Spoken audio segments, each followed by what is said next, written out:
Heat ஆயிடுச்சு. உளுந்து போட்டுக்கலாம்.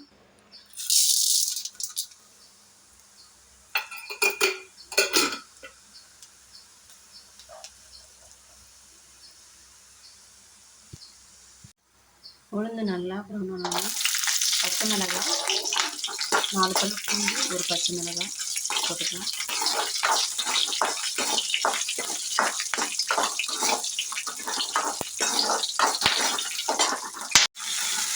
அதுக்கு புதினா போட்டுக்கலாம்.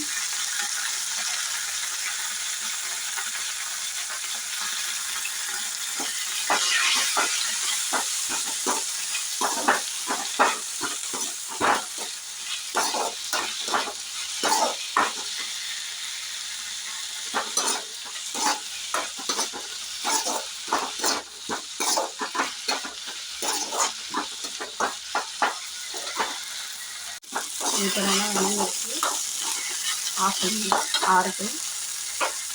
உங்களுக்கு விருப்பம் இருந்தால் புளி சேர்த்துக்கோங்க. நான் உடனே சாப்பிட்றதால புளி சேர்க்கணும். நீங்கள் 2-3 நாள் வச்சு ஸ்டோர் பண்ணுறதா இருந்தால் அந்த பேஸ்ட்டை புளி சேர்த்துக்கோங்க. அரைக்கும் போது உப்பு போட்டு அரைச்சிக்கலாம். மிக்ஸி ஜாரில் ஆட் பண்ணிக்கலாம். தேவையான அளவு உப்பு சேர்த்துக்கோங்க. பேனை ஹீட் பண்ணி புதினா சாதம் மின்ட் ரைஸ் தாளிச்சிக்கலாம்.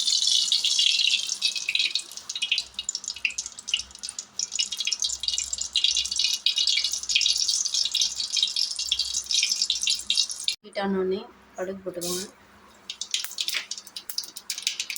பொரிஞ்சதும் கருவேப்பிலை, மிளகாய் போட்டுக்கோங்க. கொஞ்சமாக பெருங்காயப்பொடி. இப்போது அரைச்சி வச்சுருந்த மின்ட் பேஸ்ட்டை ஆட் பண்ணிக்கோங்க. ஆட் பண்ணி இது நல்லா திக் கன்சிஸ்டன்சி வர வரைக்கும் குக் பண்ணுங்க. இந்த அளவுக்கு நல்லா வந்துடுச்சு. இன்னும் கொஞ்ச நேரம் இருந்தால் இன்னும் நல்லா வரும். கலர் கொஞ்சம் சேஞ்ச் ஆகும். அந்த டைமில் ரைஸ் போட்டுக்கோங்க. இந்த ஸ்டேஜில் ஆஃப் பண்ணிவிடுங்க.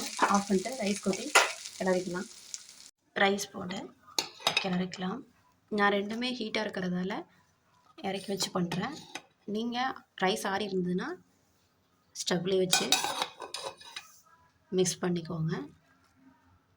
மிக்ஸ் பண்ணிட்டு எப்படி இருக்குன்னு காட்டுறேன். இந்த சாதத்துக்கு உப்பு போடல, அதனால் சாதத்தில் உப்பு லைட்டாக போட்டுக்கோங்க. போட்டு மிக்ஸ் பண்ண சாதத்தில் உப்பு போட்டு நீங்கள் சமைக்கிறவங்களா இருந்தால் போட வேணாம். டேஸ்ட் பார்த்துட்டு அப்புறம் போட்டுக்கோங்க. நான் சாதத்தில் உப்பு போட்டு பண்ண மாட்டேன். அதனால் இப்போ மிக்ஸ் பண்ணி உப்பு போட்டுட்டேன். இவ்வளோதான், மின்ட் ரைஸ் ரெடி. எப்படி இருக்குன்னு ட்ரை பண்ணிவிட்டு கமெண்ட் பண்ணுங்கள். Please like, share and subscribe my videos. Thank you.